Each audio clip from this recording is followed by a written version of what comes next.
17 मई से अधिक मास प्रारंभ हुआ है जो 15 जून तक चलेगा। इस 15 जून तक के अधिक मास में 5 चीजें अपने अंदर धारण करना है। पहले नंबर का, शिव जी को 1 लोटा जल सुबह से लेकर शाम तक के बीच में कभी भी चढ़ाना जरूर है। दूसरा, शंकर जी के मंदिर में या बेलपत्री के नीचे या तुलसी के क्यारे के पास में एक दीपक अवश्य लगाएं। चाहे सुबह लगाएं चाहे शाम को लगाएं, तुम्हारी मर्जी पड़े तब। दीपदान जरूर करो, जल जरूर चढ़ाओ। तीसरा, एक बेलपत्री को रख लें और उसी बेलपत्र को पहले दिन से लेकर 17 मई से लेकर अधिक मास के पहले दिन से लेकर अधिक मास के आखिरी दिन तक 15 जून तक एक ही बेलपत्र को एक कागज में या किताब में उसको रख लें। उसको रोज शिव जी को समर्पित करें। श्री शिवाय नमस्तुभ्यं बोलकर अपनी कामना करें। वापिस उठाकर उसको अपने किताब में रख लें। फिर कल वापिस समर्पित करें, फिर वापिस रख लें, फिर वापिस समर्पित करें। 1 महीना अधिक मास का, पुरुषोत्तम मास का यदि एक ही बेलपत्र को सर्वत्र चढ़ाया जाए, उसी बेलपत्र को बारंबार समर्पित करा जाए और उस बेलपत्र को अधिक मास पूर्ण होने के बाद फिर उसको जो आप मालपुआ दान करते हैं उस मालपुए के साथ अगर दान कर दें तो जिंदगी में कभी किसी के दरवाजे पर हाथ नहीं फैलाना पड़ेगा। भगवान इतनी बरकत आपको प्रदान करे, इतनी बरकत दे। एक बेलपत्र, वही बेलपत्र पहले दिन से चालू होती है। किसी भी शिवलिंग पर, चाहे पार्थिव पर चढ़ा लो, आप चाहें तो अपने, हम गुरुजी हम वहां पर नहीं है, हम कथा में रहते हैं, हम कथा सुनने जाते हैं, तो हम कहाँ चढ़ाएं? एक कंकर उठाओ, पार्थिव पे चढ़ाओ। पेड़ के नीचे पार्थिव बनाया, उसी पे चढ़ा के रख ली। फिर उसी को बेलपत्र को, उसी बेलपत्र को बारंबार पूरे अधिक मास के महीने में 1 महीने तक उसी बेलपत्र को चढ़ाना है, उसी को रखना है। फिर आखिरी दिन जो अधिक मास पूर्ण होगा उस दिन उस बेलपत्र को मालपुए पे रखकर शिव जी को चढ़ाकर लेके आना पहले, फिर मालपुए पे रखना और उसको रखकर फिर भगवान उस मालपुए को तुम दान। मालपुआ दान नहीं कर सकते तो तुम बतासे दान कर दो, पर मीठे के साथ उस बेलपत्र को दान किया जाए। बतासा है, मिठाई है, कोई 33 कोई भी सामग्री 33 जो मीठी हो वो रखकर आप दे सकते। कभी किसी के दरवाजे पर कितनी भी मुसीबत आ जाए, कितना भी दुख आ जाए, कितनी भी तकलीफ आ जाए, कितना भी कष्ट आ जाए, कितना भी कष्ट आ जाए, आपको किसी के आगे हाथ नहीं फैलाना पड़ेंगे। लक्ष्मी की व्यवस्था स्वयं मेरा कुबेरेश्वर महादेव, मेरा महाकाल राजा, मेरा विश्वनाथ स्वयं एक बेल पर वही चलती। 5 चीजें करना है आपको। पहले नंबर पर जम के बोलो जल, दूसरे नंबर पर दीप, तीसरे नंबर पर बेलपत्र, चौथे नंबर पर भगवान शंकर के मंदिर में नंदी के दोनों सींगों के बीच में से शिव के शिवलिंग का दर्शन।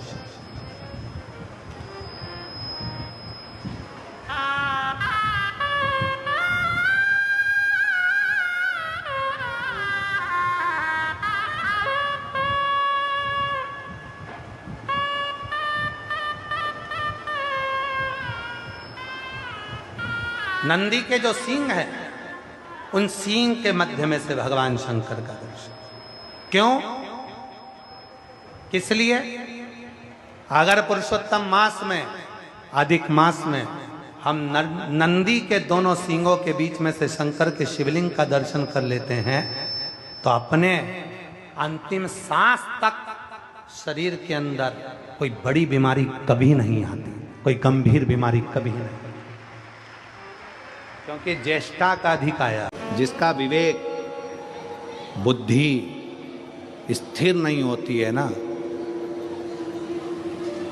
उसको एक लोटा जल, एक दुर्वा की जो डंडी है वो अशोक सुंदरी की ओर हो। थोड़ा ध्यान देना। कई लोग कहते हैं कि मेरे पति की बुद्धि स्थिर नहीं रहती, कोई कहता मेरी पत्नी की बुद्धि स्थिर नहीं रहती, कोई कहता बेटा की बुद्धि स्थिर नहीं है, कोई कहता बेटी की बुद्धि स्थिर नहीं है। कई डॉक्टर कह देते हैं कि इसको मिर्गी का दौरा आने लगा या इसको ये दौरा आने लगा।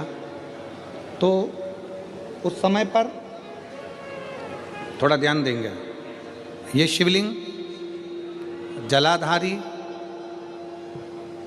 ये जल बहने का स्थान, गणेश कार्तिकेय, बीच में अशोक सुंदरी, ये पार्वती जी का हस्तकमल, ये शिवलिंग शंकर भगवान का प्रतीक। ऊपर से जो एक एक बूंद पानी गिर रहा है, शंकर जी की 5 बेटियां जया, विषहरा, शामली बारी, दौतली और देव, ये ऊपर से जल गिराते।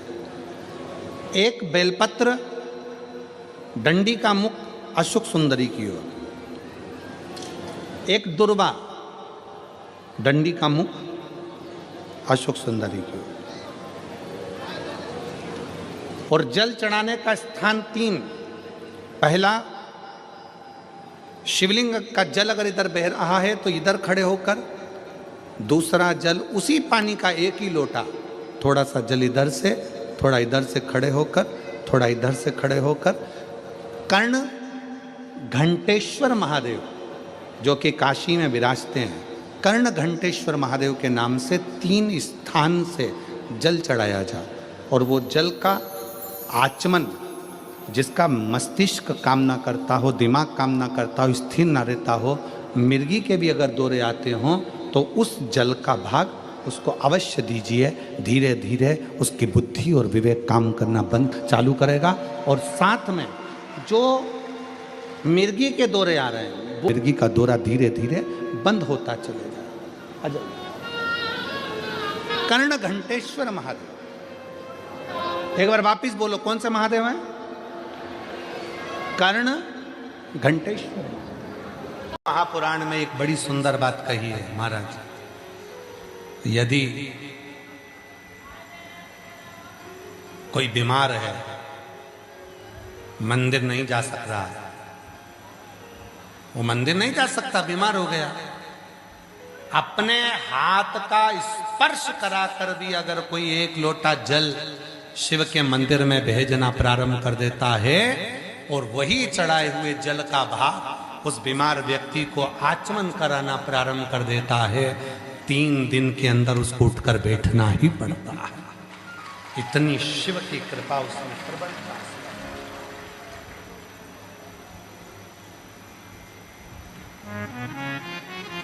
क्यों गुरुजी, क्या हाथ का इतना असर पड़ता है? क्या हाथ का इतना प्रभाव पड़ता है? क्या हाथ का इतना प्रभाव पड़ता है? क्यों नहीं पड़ता? आप में से कई मेरी जीजियां बैठी हैं, कई जीजा बैठे हैं, कई बेटियां बैठी हैं, कई बेटा बैठे हैं, कई बुजुर्ग माँ बाप बैठे हैं। घर का जेवर सारा चले गया, पर मैं अपनी चेन नहीं दूंगी तो नहीं दूंगी। किसी ने पूछा इस चेन में क्या है? ये मेरी पिताजी ने दी थी अपने हाथों से। मतलब पिताजी का हाथ उस चेन में लगा तो वो चेन इतनी वीआईपी हो गई कि मैं उस चेन को दे नहीं सकती, चाहे तुम सब ले जाओ।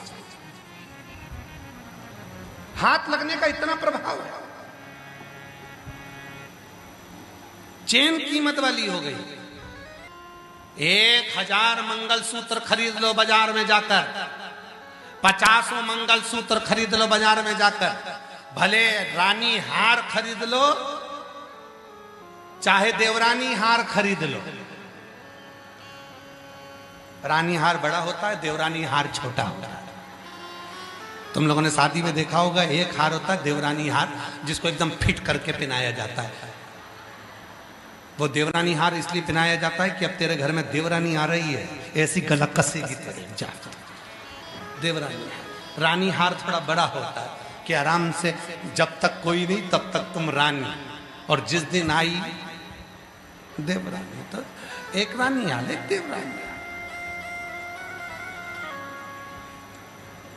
तुम 1000 रानी हार खरीद लो, 50 देवरानी हार खरीद लो, चाहे तुम्हारी मर्जी पड़े 50 तुम हार बना लो, चाहे 50 चेन बना लो, और चाहे तुम 50 लंबा मंगलसूत्र, उससे छोटा मंगलसूत्र, उससे छोटा मंगलसूत्र, 5 पत्ती का मंगलसूत्र, 10 पत्ती का मंगलसूत्र, ये सारे मंगलसूत्र तुमने जो खरीदे हैं ये उतने कीमत वाले नहीं हैं जितना कीमत वाला शादी के मंडप में पति ने जो अपने हाथों से पहनाया वो मंगलसूत्र की कीमत सबसे प्रबल है। क्यों? उसमें मेरे पति का हाथ लगा है। हाथ लगा तो मंगलसूत्र की कीमत है। भले वो रानी हार देवरानी हार किसी हार की कीमत नहीं, परंतु उस मंगलसूत्र की, फिर मैंने 50वां मंगलसूत्र खरीदे उसकी कीमत नहीं, पर वो मंगलसूत्र जो मेरे पति ने पहनाया वो मंगलसूत्र मेरे पति के हाथ का है। पहला मेरे पति के हाथ का मंगलसूत्र मेरे गले में आया, फिर भले हम करोड़पति बन गए, धनपति बन गए, 50 ले लिए, 10 ले लिए, 20 ले लिए, उसकी इतनी कीमत नहीं है जो पति के हाथ से, भले उस परिस्थिति में, भले गरीब परिस्थिति में, भले बेकार परिस्थिति में वो मंगलसूत्र मेरे गले में आया था, पर वो मेरे पति के हाथ का है, वो मंगलसूत्र मूल है। उसी तरह शिव महापुराण की कथा कहती है, शंकर को चढ़ने वाला जल किसके हाथ से चढ़ रहा है, कौन हाथ लगाकर भेजा है, ये बेलपत्री किसके हाथ से मिल रही है, कौन लाकर दिया है। शिव जी पे चढ़ा हुआ बेलपत्र हमारे पास आया, वो हाथ मूल है, और उस हाथ का स्पर्श हुआ तो जीवन की सार्थकता मूल बन जाती।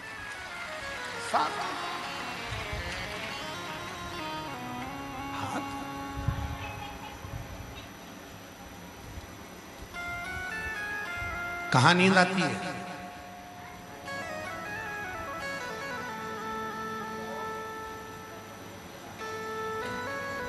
शादी में डिस्को होता रहता है,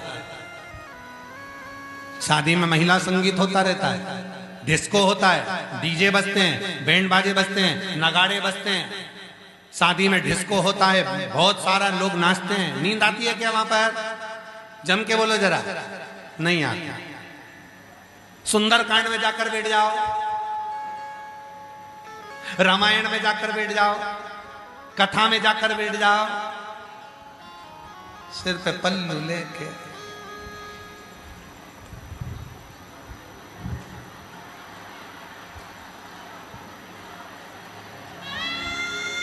वो पड़ोसन ने उठाया, सो रही है, तो फिर ऐसी ऐसी क्या कर रही?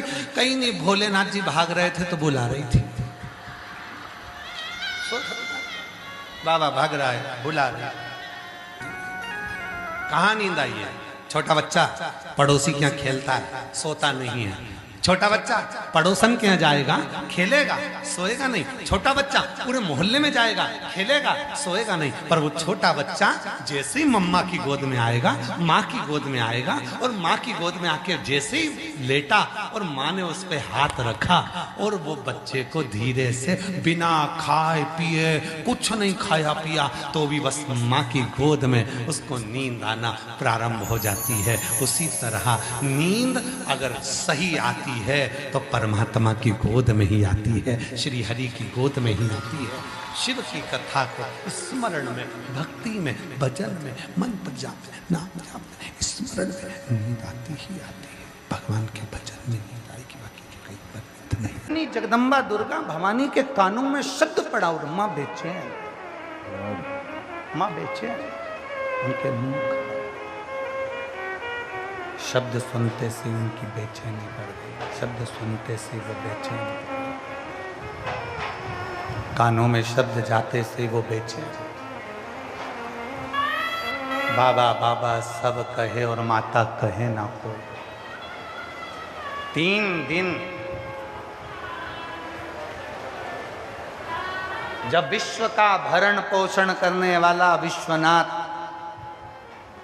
दुनिया को अन्न देने वाली अन्नपूर्णा स्वयं 3 दिन तक जब गुफा में बंद हो जाएं, गुफा के अंदर जाकर बैठ जाए तो पूरे विश्व को ना तो भोजन मिलेगा, ना पानी मिलेगा, ना अन्न मिलेगा, ना कुछ नहीं। जब विश्व का नाथ स्वयं विश्वनाथ अमरनाथ की गुफा में जाकर बैठ गए, भोजन पानी सब बंद। चीख पड़े लोग, आवाज लगाने लगे, बाबा बाबा बाबा बाबा। पर बाबा तो कथा कहने में लगे थे, स्मरण नहीं गया। पर जो कथा सुन रही थी वो माँ जगत जननी के कानों में शब्द पहुँच गया, वो माँ जगदम्बा के कानों में शब्द पहुँच गया।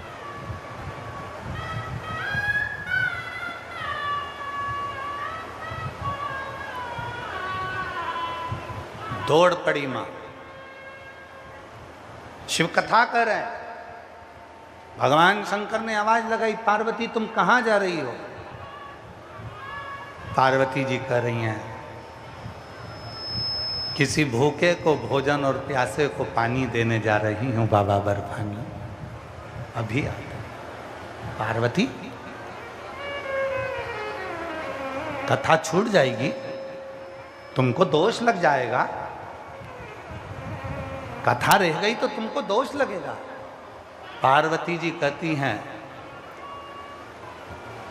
किसी का पेट भरकर और किसी का मुख झूठा कराकर मुझे विश्वास से जो सुख मिलेगा वो सुख जीवन में कभी नहीं मिलेगा।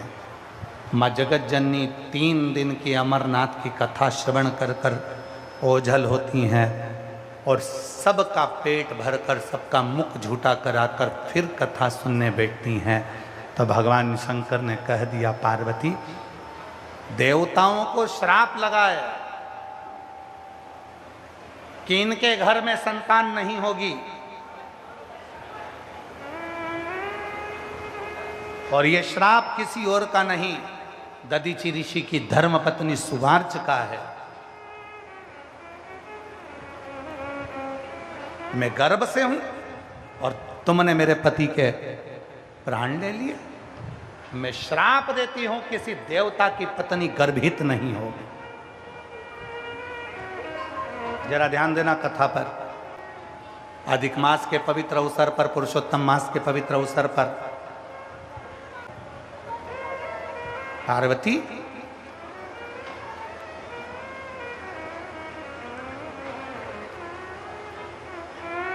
देवताओं को एक श्राप लगा है। वो दधीचि ऋषि की धर्मपत्नी सुवार्च का श्राप लगा है कि मैं गर्भ से हूं और मेरे पति के प्राण ले लिए गए। मैं श्राप देती हूं किसी भी देवता की धर्मपत्नी कभी गर्भित नहीं होगी, उसको औलाद नहीं होगी। शिव जी ने कहा, पार्वती आज तू कथा सुनते सुनते तूने दूसरे के मुख को झूठा कराया है, किसी भूखे को भोजन और प्यासे को पानी पिलाया। आज मैं वर देता हूं, किसी देवता की पत्नी गर्भित हो चाहे ना हो, पर तुझे वचन देता हूं तेरी गोद में औलाद जरूर खेलेगी। ये मेरा आशीर्वाद, ये मेरा आशीर्वाद।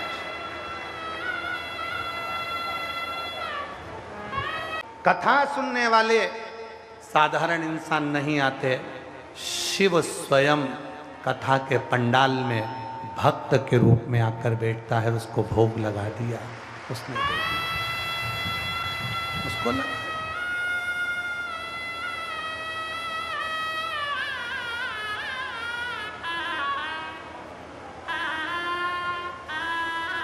ये कोई साधारण नहीं है शिव पुराण।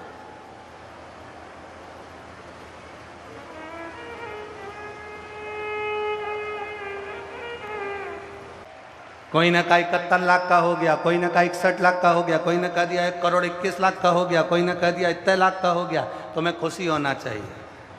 अभी हम आए कल तो किसी ने कहा, गुरुजी आपके लिए इतना इतना कहा, लोगों ने, आपको बुरा नहीं लगा? हमने उनसे कहा, भैया एक बात सुनो, नमक पूरे शरीर पर लगाओ, पर शरीर पर वो नमक जलन नहीं करता। जलन कब करेगा? जब वहाँ कट लगा होगा। कटा होगा, नमक लगाओगे तो जलेगा। हमें जब कट ही नहीं लगा तो जलने वाली बात क्या है?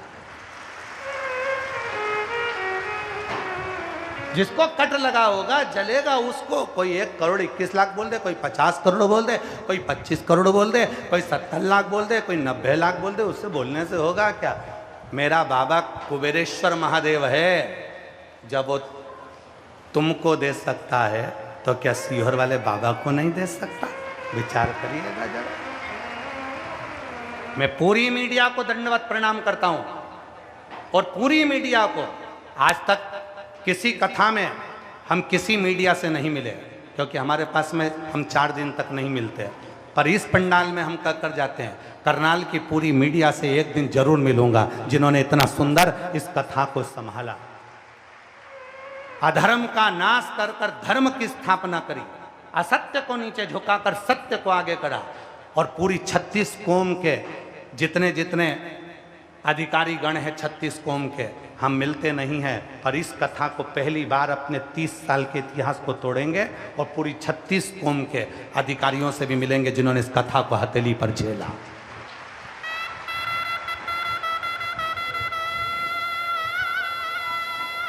बोल बम का नारा है।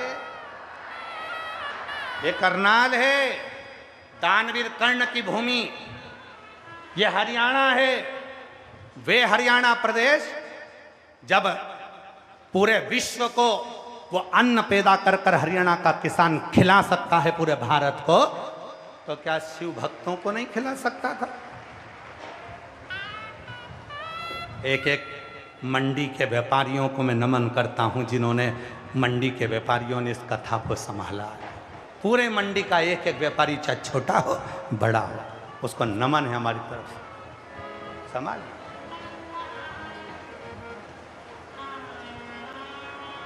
जो दिल से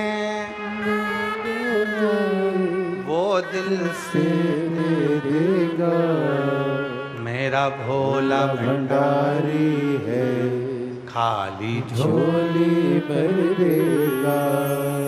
मेरा भोला भंडारी है, खाली झोली भर देगा। बहुत दिल से आए हो आप लोग, कथा श्रवण करो। भूखे को भोजन, प्यासे को पानी, जय बाबा बर्फानी। इस शब्द को स्वयं स्कंद पुराण में वर्णन किया गया, अमरनाथ गुफा के चरित्र में वर्णन किया गया। पार्वती जी कथा सुनते सुनते तीसरे दिन चली गईं और भूखे को भोजन और प्यासे को पानी पिलाकर जब आईं, शिव जी से कहा, बाबा ने देखा पार्वती तू कथा में लोगों को भोजन कराने चली गई, कथा में लोगों को पानी पिलाने चली गई।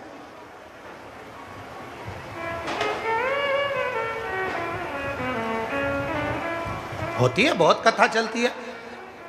कोई कथा को कैसे सुनना चाहिए, तुम्हारा मन पड़े वैसे सुनना चाहिए। कोई कहा एक समय फलहार कर कर कथा सुने क्या, हमने कहा तुम्हारी मर्जी, तुम्हारा मन। एक समय फलहार कर कर कथा सुनो, चाहे दोनों समय फलहार कर कर कथा सुनो, तुम्हारा मन। एक समय फलहार करूं, दूसरी तरफ भोजन करूं, तुम्हारा मन। दोनों समय भोजन कर कर कथा सुनो, तुम्हारी मर्जी। और दोनों समय में भी काम नहीं चले तो टिफिन लेके कथा में चलो, वहीं बैठ के चरो, पर कथा जरूर सुनो। कथा सुनना मूल है।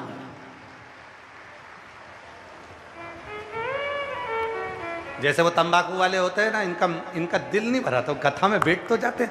अब बैठने के बाद धीरे से निकालेंगे जेब में से, फिर मलेंगे। अब महाराज भजन गाएगा तो इंतजार करेंगे, तेरे डमरू। फिर जैसे देखा भजन गाया, इनने लगाई थपकी, लोगों को लगा भजन गा रहा, और इतने में महाराज बोले हार हार, महा गया मुंह में।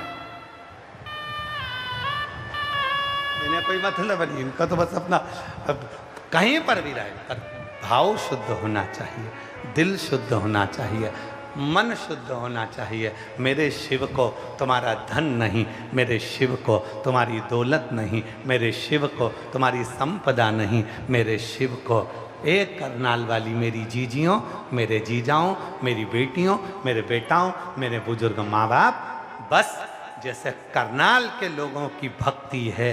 और तुम्हारा 2 लोटा जल, 1 लोटा जल इस कथा को करवा कर ही माना, वो भक्ति चाहिए। वो भक्त आज दिखा दिया करनाल ने कि यह दानवीर कर्ण की भूमि है।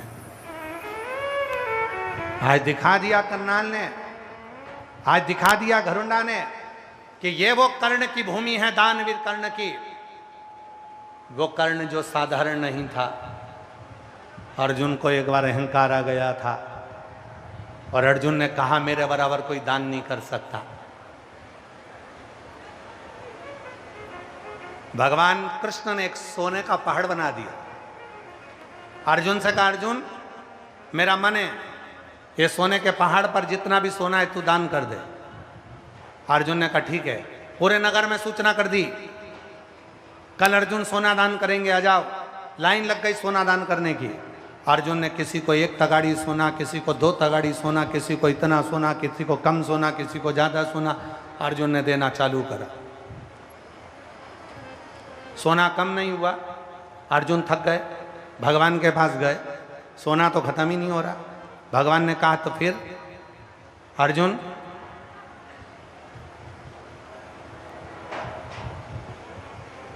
तुम दान नहीं कर सकते? अर्जुन ने कहा जी समझ में नहीं आ रहा किसको कितना देना है। किसी को मैं ज़्यादा देता हूँ, किसी को कम दे देता हूँ, मेरे समझ में नहीं आ रहा किसको कितना देना है। भगवान ने कहा तू रहने दे, मेरा कर्ण को बुलाता हूँ। राजा कर्ण को बुलाया। भगवान ने कहा ये सोने का पर्वत है, दान करना है। राजा कर्ण ने सूचना करवाई पूरे नगर में, आ जाओ कल सोना दान किया जाएगा। सब आ गए।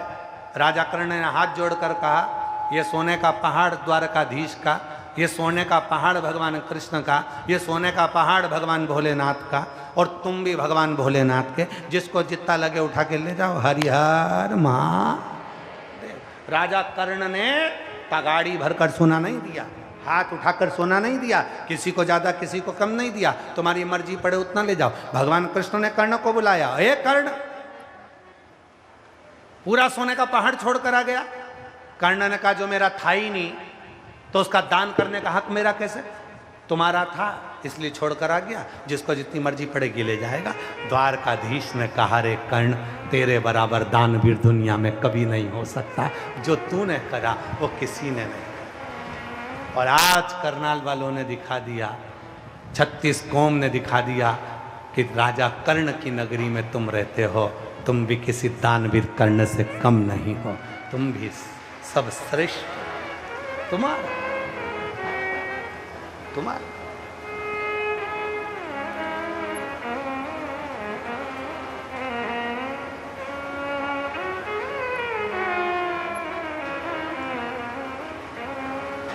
पर्वत से भोले बाबा नीचे उतरिया।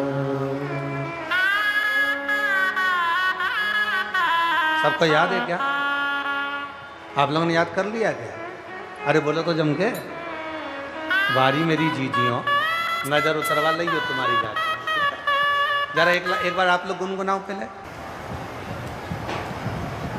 पार्वती मैया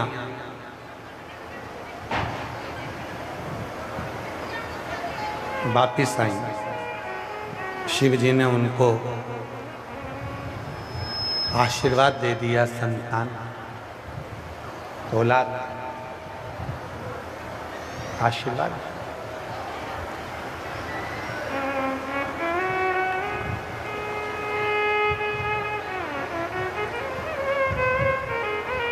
कोई साधारण था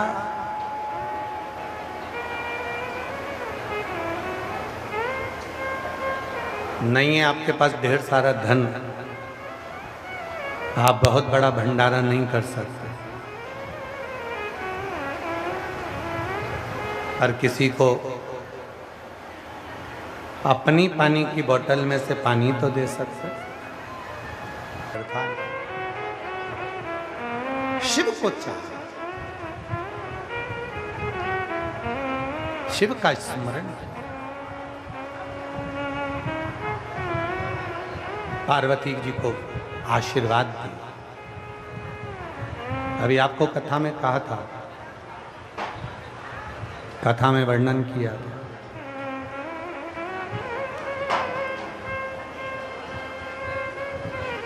वरदान किसी को भी मिल सकता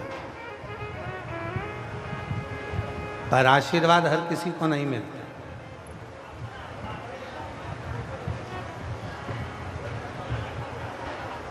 वरदान किसी को भी मिल जाएगा। कोई पुण्यवान है तो उसको भी वरदान मिल जाएगा, कोई पापी है तो उसको भी वरदान मिल जाएगा।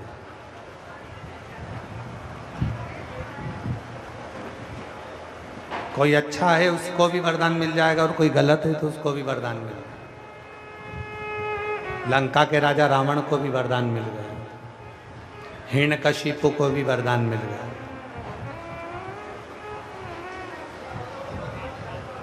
वरदान किसको नहीं मिलता? सबको मिलता, पर आशीर्वाद सबको नहीं मिलता। आशीर्वाद हर एक को नहीं मिल सकता।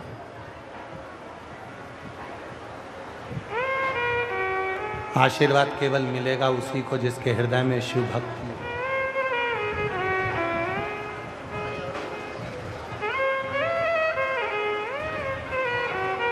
आशीर्वाद उसी को मिलेगा जिसके हृदय में शिव तत्व हो।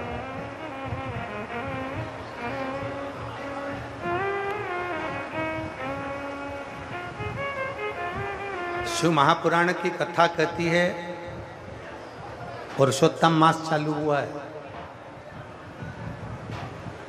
अधिक मास चालू हुआ है। 5 चीजें अधिक मास के महीने में शिव जी के लिए आप करिए।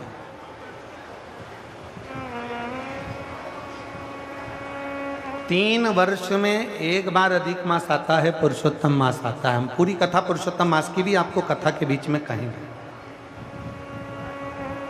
इसलिए पुरुषोत्तम मास में जो कथा चल रही है 3 जगह पर, एक जगह करनाल में हो जाएगी, इसके बाद में फिर दुधाना गांव में महाराष्ट्र में हो जाएगी, फिर एक ऑनलाइन हो जाएगी। ऐसी तीनों कथा हमने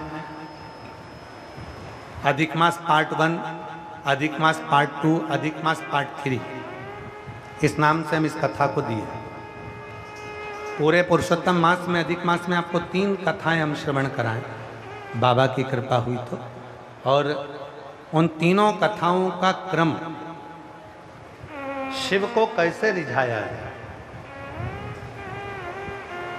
5 चीजें धारण करो। आज 17 मई से अधिक मास प्रारंभ हुआ है, जो 15 जून तक चलेगा। इस 15 जून तक के अधिक मास में 5 चीजें अपने अंदर धारण करना है। पहले नंबर का, शिव जी को 1 लोटा जल सुबह से लेकर शाम तक के बीच में कभी भी चढ़ाना जरूर। दूसरा, शंकर जी के मंदिर में या बेलपत्री के नीचे या तुलसी के क्यारे के पास में एक दीपक अवश्य लगाएं। चाहे सुबह लगाएं, चाहे शाम को लगाएं, तुम्हारी मर्जी पड़े तब। दीपदान जरूर करो, जल जरूर चढ़ाओ। तीसरा, एक बेलपत्री को रख लें और उसी बेलपत्र को पहले दिन से लेकर 17 मई से लेकर, अधिक मास के पहले दिन से लेकर अधिक मास के आखिरी दिन तक 15 जून तक एक ही बेलपत्र को एक कागज में या किताब में उसको रख लें। उसको रोज शिव जी को समर्पित करें। श्री शिवाय नमस्तुभ्यम बोलकर अपनी कामना करें। वापिस उठाकर उसको अपने किताब में रख लें। फिर कल वापिस समर्पित करें, फिर वापिस रख लें, फिर वापिस समर्पित करें। 1 महीना अधिक मास का, पुरुषोत्तम मास का, यदि एक ही बेलपत्र को सर्वत्र चढ़ाया जाए, उसी बेलपत्र को बारंबार समर्पित करा जाए और उस बेलपत्र को अधिक मास पूर्ण होने के बाद फिर उसको जो आप मालपुआ दान करते हैं, उस मालपुए के साथ अगर दान कर दें तो जिंदगी में कभी किसी के दरवाजे पर हाथ नहीं फैलाना पड़ेगा। भगवान इतनी बरकत आपको प्रदान करे, इतनी बरकत दे। एक बेलपत्र, वही बेलपत्र पहले दिन से चालू होती है। किसी भी शिवलिंग पर, चाहे पार्थिव पर चढ़ा लो, आप चाहें तो अपने, हम गुरुजी हम वहाँ पर नहीं हैं, हम कथा में रहते हैं, हम कथा सुनने जाते हैं, तो हम कहाँ चढ़ाएं? एक कंकर उठाओ, पार्थिव पे चढ़ाओ, पेड़ के नीचे पार्थिव बनाया, उसी पे चढ़ा के रख ली, फिर उसी को बेलपत्र को, उसी बेलपत्र को बारंबार पूरे अधिक मास के महीने में 1 महीने तक उसी बेलपत्र को चढ़ाना है, उसी को रखना है। फिर आखिरी दिन जो अधिक मास पूर्ण होगा उस दिन उस बेलपत्र को मालपुए पे रखकर शिव जी को चढ़ाकर लेके आना पहले, फिर मालपुए पे रखना और उसको रखकर फिर भगवान उस मालपुए को तुम दान। मालपुआ दान नहीं कर सकते तो तुम बतासे दान कर दो, पर मीठे के साथ उस बेलपत्र को दान किया जाए। बतासा है, मिठाई है, कोई 33 कोई भी सामग्री 33 जो मीठी हो वो रखकर आप दे सकते। कभी किसी के दरवाजे पर कितनी भी मुसीबत आ जाए, कितना भी दुख आ जाए, कितनी भी तकलीफ आ जाए, कितना भी कष्ट आ जाए, कितना भी कष्ट आ जाए, आपको किसी के आगे हाथ नहीं फैलाना पड़ेंगे। लक्ष्मी की व्यवस्था स्वयं मेरा कुबेरेश्वर महादेव, मेरा महाकाल राजा, मेरा विश्वनाथ स्वयं एक बेल पर वही चलती। 5 चीजें करना है आपको। पहले नंबर पर जम के बोलो जल, दूसरे नंबर पर दीप, तीसरे नंबर पर बेलपत्र, चौथे नंबर पर भगवान शंकर के मंदिर में नंदी के दोनों सींगों के बीच में से शिव के शिवलिंग का दर्शन।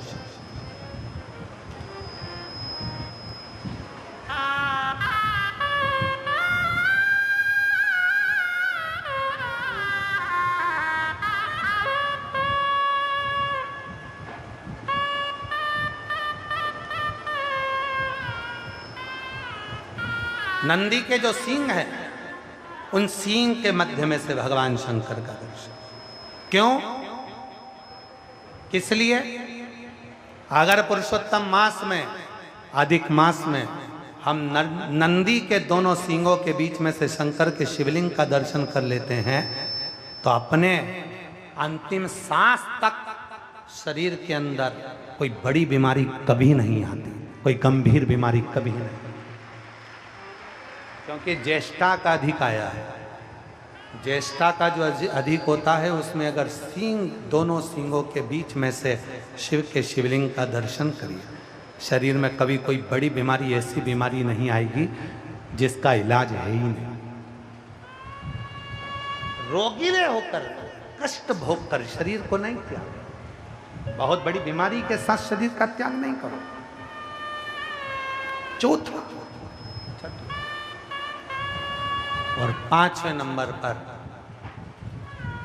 भगवान शिव के मंदिर में, भगवान शंकर के मंदिर में या शिव कथा में या जहाँ हो वहाँ प्रदोष काल में, प्रदोष का समय, सूर्य डूबने का समय जब हो उस समय पर 5 बार 7 बार या तो पंचाक्षर मंत्र नमः शिवाय या षडाक्षर मंत्र ओम नमः शिवाय या श्री शिवाय नमस्तुभ्यम का जप करें। 5 बहुत, ये 5 अधिक मास में शंकर की 5 चीजें धारण कर लो। उसमें सबसे ज़्यादा जरूरी जो है जल, दीप, बेलपत्र, वही चढ़ाना, वही लेकर आना। कभी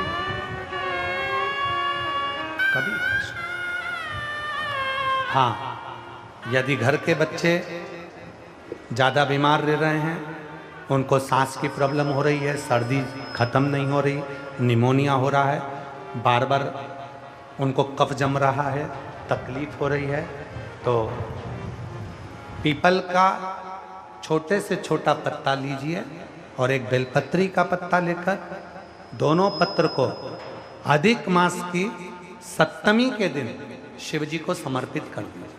पिपलेश्वर महादेव का नाम लेकर उसको समर्पित करिए। उन दोनों को उठाकर लेकर आ जाओ। उन दोनों को जहाँ बच्चा रहता है उस घर में किसी भी स्थान पर उसको रख दीजिए। उसकी जो कफ जमना है, जो निमोनिया है, वो धीरे धीरे समाप्त होना प्रारंभ हो जाता है। 7वीं तिथि अधिक मास, इसके सिवाय नहीं होगा। वो अधिक मास के सिवा वो हो ही नहीं सकता, केवल अधिक मास। अधिक मास की सप्तमी तिथि को पीपल का पत्ता छोटा छोटा ही बेलपत्र का पत्ता समर्पित किया। शिव नाम लेना है पिपलेश्वर महादेव। क्या नाम है? जम के बोलिए जरा। पिपलेश्वर महादेव। हमने पहले भी कथा में कहा, एक है कुंदकेश्वर महादेव, जो दवाई नहीं लगती, कुंदकेश्वर का नाम का स्मरण करो। कफ शरीर में निमोनिया सर्दी इसको समाप्त करने के लिए पिपलेश्वर।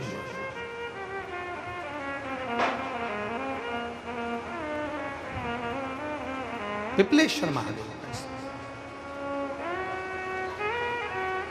शिव कथा का पार्वती मैया का यह पवित्र चरित्र कह रहा है। वरदान किसी को भी मिले, आशीर्वाद नहीं मिल सकता।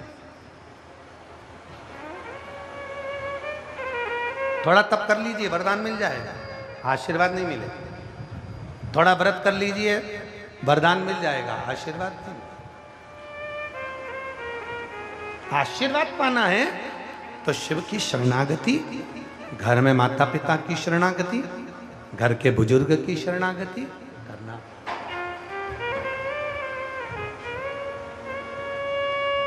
और शंभु शरणे मांगू घड़ी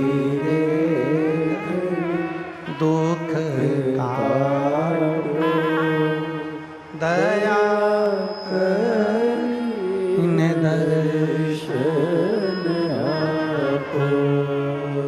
शंभु शरणे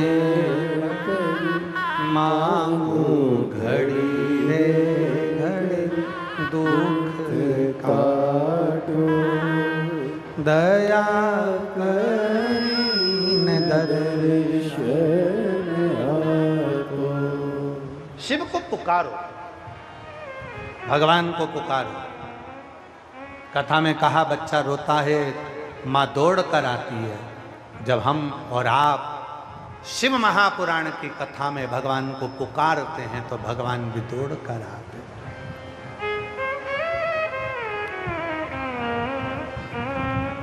और पुकारने के लिए सबसे ज्यादा जरूरी है आपकी हृदय की प्रसन्नता, आपकी मुस्कुराहट। कथा में आओ, मेरी जितनी जीजी आ रही हैं कथा में, मेरे जितने जीजा आ रहे हैं, जितनी बेटी आ रही हैं, जितने बेटा आ रहे हैं, जितने मेरे बुजुर्ग माँ बाप आ रहे हैं कथा में, आपसे निवेदन है करभद्र, कथा में आओ, मना नहीं है, पर अपने चेहरे पर प्रसन्नता होना चाहिए।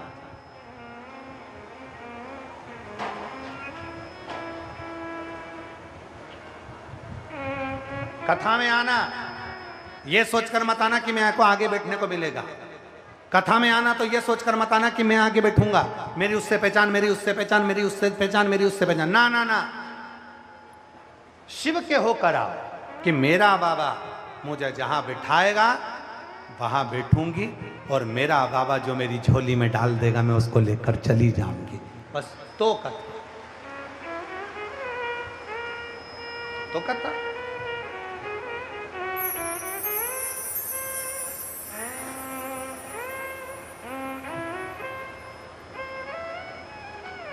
बड़ी दूर से चल कर आया मेरे बाबा तेरे दर्शन के लिए। बड़ी दूर से चल कर आया मेरे बाबा तेरे दर्शन के लिए। मेरे बाबा तेरे दर्शन के लिए एक बेल पत्र में लाया हो, एक बेल पत्र में लाया हो। दुनिया का सबसे बड़ा दान, पहले भी आपको कथा में कहा था, 1.25 मन सोने के सिंहासन पर शालिग्राम भगवान को बिठाकर 1.25 मन सोने के छत्र को रखकर जो दान करने का पुण्य मिलता है, वो पुण्य मात्र एक बेलपत्र समर्पित कर कर मिल जाता है। केवल एक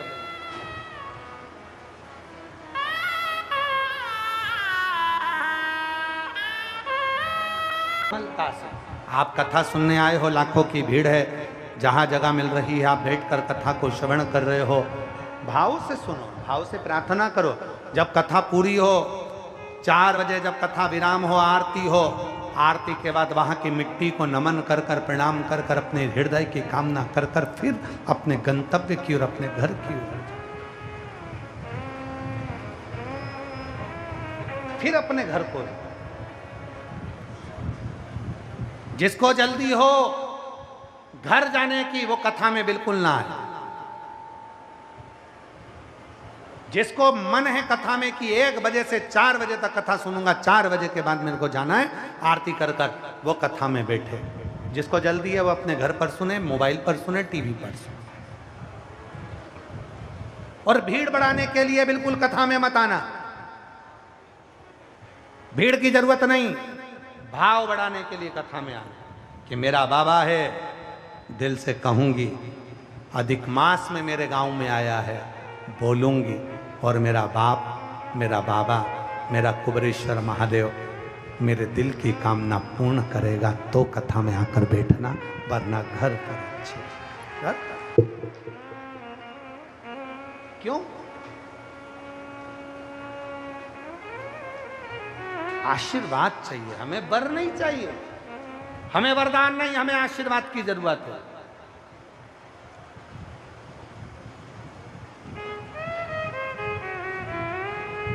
देवराज नाम का एक ब्राह्मण था, अपने कर्म से वंचित हो गया था।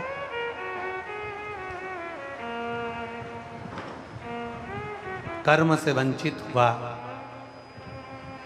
घर में पत्नी भी थी, बच्चे भी थे, फिर भी एक गलत स्त्री का संग पकड़ लिया। एक गलत स्त्री का संग व्यक्ति को बर्बाद कर दे।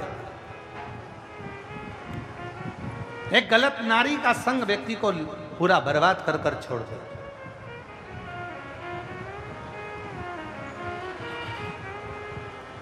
और देवराज को एक स्त्री ने पकड़ लिया, और स्त्री ने देवराज को पकड़ लिया। एक दिन वो स्त्री ने कहा, जो रानी के गले में हार पड़ा है वो हार मुझे चाहिए। देवराज उसको चोरी करने गया, चोरी कर कर ला रहा था, शरीर में ताप पड़ गया था। शिव मंदिर में जाकर उसको ठंड लगकर वो छुप गया। शिव पुराण के 2 शब्द उसके कानों में चले गए, और बेलपत्री के वृक्ष के नीचे उसके प्राण छूट गए,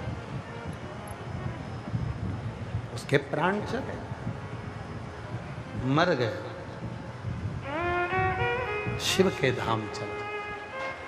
किसी ने कहा कि वो तो पापी था, पाप कर्म करता था, गलत स्त्री का संग पकड़ लिया था, गलत काम किया उसने, फिर वो वैकुंठ कैसे जा सकता, फिर वो श्रेष्ठ धाम कैसे जा सकता, शिव के धाम कैसे जा सकते। 33 कोटि देवता में केवल एक देवता है, देव अधिदेव महादेव, जो तुम्हारा धन नहीं देखते, जो तुम्हारा सुख नहीं देखते, जो तुम्हारा वैभव नहीं देखते, वो तुम्हारा पाप भी नहीं देखते। वो तो इतना देखते हैं कि अंत समय में तूने शिव नाम लिया कि नहीं लिया, तूने शंकर की कथा को सुना कि नहीं सुना। वो देखते हैं कि तेरा दिल कितना साफ, मन कितना साफ। मेरी करनाल की जितनी जीजियां बैठी हैं ना, जब कथा सूचना मिली लोगों को मीडिया पर कि कथा कैंसिल हो गई, करनाल की मेरी कई माताओं की आंख में आंसू थे, रो रही थी।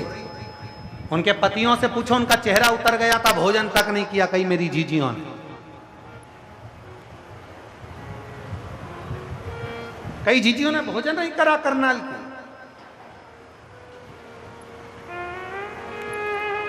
घरोड़ा की कई मेरी माताओं ने अन्न नहीं पाया, रोने लगी, आंखों में आंसू भर गए, जल निकलने लगा।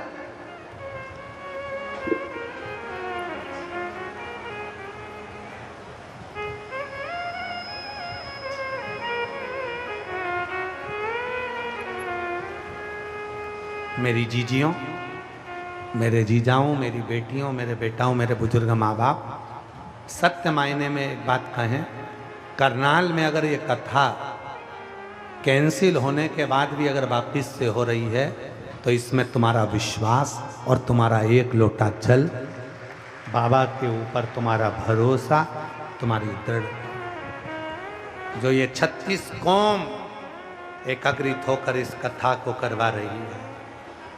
36 एक यूट्यूबर, जितने यूट्यूबर, और हम आपसे भी कहेंगे यहां से जाते जाते एक सेल्फी लेकर जाना, एक वीडियो बना कर जाना कि ये है मेरा करनाल, ये है मेरा घरोड़ा, जिसमें शिव महापुराण की कथा चल रही है और पहले दिन भी लाखों शिव भक्तों ने रोडों पर बैठकर कथा को श्रवण करा। ऐसा वीडियो तुम भी अपने इंस्टाग्राम पर, सोशल मीडिया में डालना, ये है मेरा करनाल, हम हरियाणा वाले।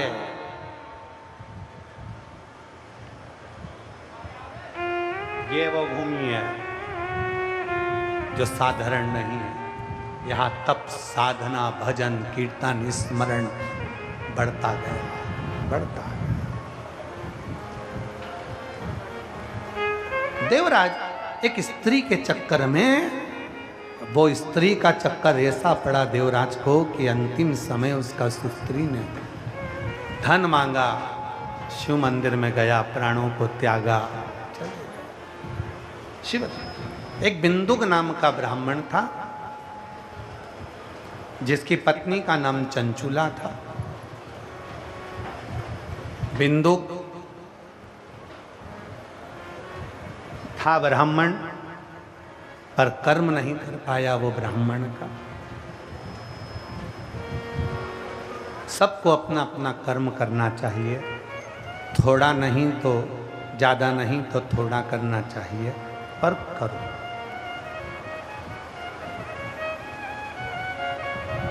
प्रतिदिन कोई सोचे कि कहीं का ऐसा व्यक्ति मिल जाए जो हमारे दुख को मिटा दे, तो दुनिया में कोई पैदा नहीं हुआ जो तुम्हारे दुख को मिटा दे। कोई नहीं मिटा सकता।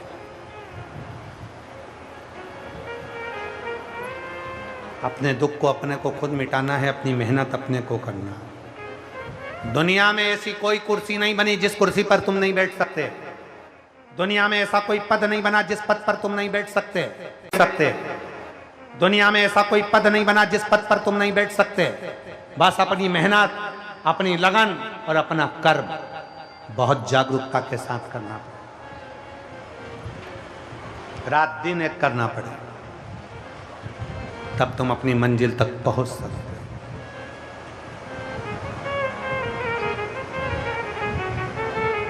और आधे से ज़्यादा लोग तो इंतजार में लगे रहते हैं, अभी समय अच्छा नहीं चल रहा, भगवान ना जाने हमारे को क्या हो गया, मेरा समय अच्छा नहीं चल रहा, मेरा समय अच्छा नहीं चल रहा। तो ऐसे बोलने से समय अच्छा चल जाएगा क्या?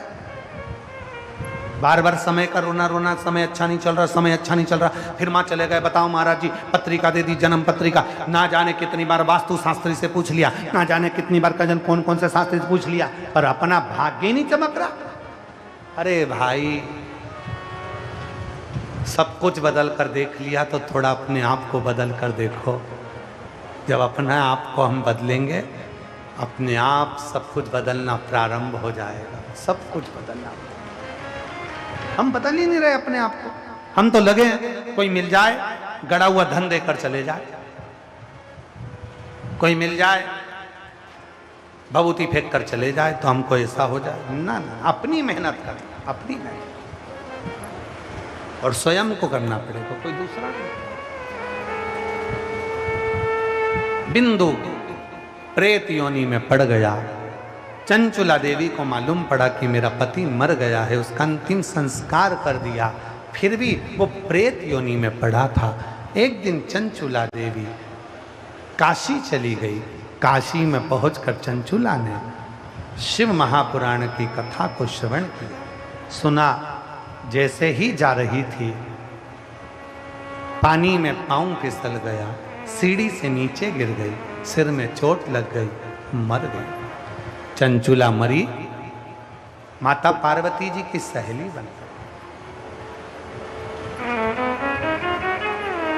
सहेली माता पार्वती की। माता ने पूछा, चंचुला तू इतनी मौन रहती है, चुप रहती है, क्या बात है? तेरे मुख से कोई शब्द नहीं निकलता चंचुला। चंचुला बोली कि मेरा पति प्रेत योनि में पड़ा हुआ है, उसकी मुक्ति नहीं। इतनी सी बात? जा शिव महापुराण की कथा सुन। चंचुला ने कहा, कौन कथा सुनाएगा?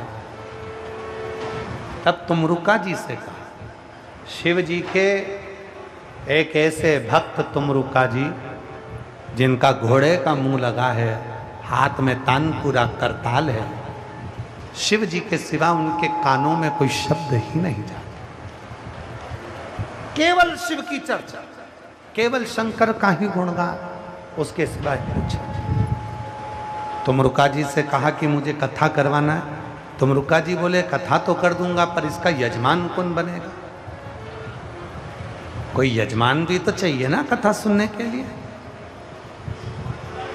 और करनाल की इस पवित्र धरा पर घरोड़ा में जो जजमान बनकर 32 कौम 36 कौम जो बैठी है, और इसमें भी जो मुख्य यजमान का पद ग्रहण कर कर जो इस कथा का आयोजन करवा रहे हैं, मैं उनको पुनः पुनः साधुवाद देता हूँ कि भगवान की कृपा समझना कि पुरुषोत्तम मास में ये शिव महापुराण का यजमान कोई नहीं होता।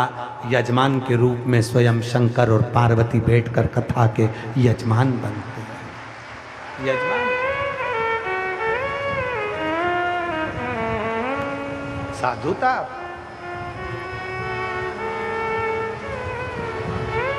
कथा सुनी। चंचुला देवी के लिए स्वयं शिव और पार्वती यजमान बन गए। ईसर गोरा बनकर, गणा गोर बनकर, सिर पे फिटा बांधकर,